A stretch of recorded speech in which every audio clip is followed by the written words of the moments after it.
নমস্কাৰ। এটি স্বৰচিত কবিতা পাঠ কৰিব ওলাইছোঁ। কবিতাৰ শিৰোনাম বিশ্বাস, এক প্ৰেম গাথা। উকা দুহাত শিৰত সিন্দুৰ দিবলৈও ল'ৰাটোৰ হাতত ধন নাই। গাৰুৰ গিলিপত মুখ গুজি পাহৰিব খোজে সি অতীত গাথা। তথাপিও পাহৰিব পৰা নাই সি। আকুৰ গোজ তাইও, কেতিয়াবা ভেম, কেতিয়াবা খং, কেতিয়াবা বিচ্ছিন্ন যোগাযোগ। এদিন নহয়, পষেক মাহেক বছেৰে, কিন্তু আকৌ তাইৰ বুকুলৈ নামি আহে ভাল পোৱাৰ উন্মাদনা।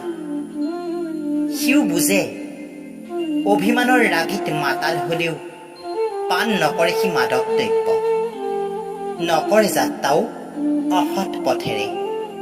সেয়ে চাগে তাইৰো অকৃত্ৰিম ভাল পোৱাৰ বন্যাত আবেগ ঢালি ভাল পাই তাক। প্ৰশ্ন জাগে তাৰ, সিটো কৃষ্ণ নহয় খোপাত গুজি দিবলৈ পাৰিজাত।